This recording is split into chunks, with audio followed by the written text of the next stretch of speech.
শুভ সকাল বন্ধুরা। আজকে সকালটা শুরু হলো ট্রেন থেকেই। এখন বাজে 5:20 আর আমরা 5:20 ট্রেনে করে কোথায় যাচ্ছি সেটা দেখতে হলে এই ভিডিওটা পুরোটা দেখতে হবে। তো চলো, আমরা কিন্তু ট্রেনে উঠে গেছি। ট্রেনে সকালবেলা মোটামুটি ভিড়, একেবারে ফাঁকা না, একেবারেও ভিড় না। তো আমার মেয়ে তো প্রচণ্ড জ্বালাতন করছিল কিছু একটা জিনিসের জন্য, যেটা ওকে দেওয়া হয়নি। তো আমরা পুরো শিয়ালদা ট্রেনটা পাইনি, যার জন্য আমরা বারাসাত লোকালে গেছিলাম। তো বারাসাত স্টেশনে আমরা বসে আছি নেক্সট ট্রেনের জন্য। বনগাঁ লোকালে প্রচণ্ড ভিড় থাকার জন্য আমরা কিন্তু ট্রেনটা উঠিনি, পরের ট্রেনের জন্য অপেক্ষা করছি। তো ট্রেন তো পরের ট্রেন পেয়েই গেছিলাম, কিন্তু ট্রেনে প্রচণ্ড ভিড় থাকার কারণে একটু ভিডিও করতে পারিনি। তো ট্রেন থেকে নেমে আমরা কৃষ্ণনগর স্টেশনে নেমেছিলাম। নেমে কিছু খাওয়া দাওয়া করে দেখো টোটোয় করে যাচ্ছি। আরও কিছু মানুষ আছে যারা সামনে টোটোতে আছে।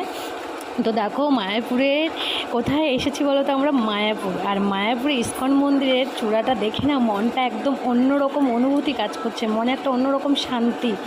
সত্যি কথা বলতে এর আগে আমি কখনোই আসিনি।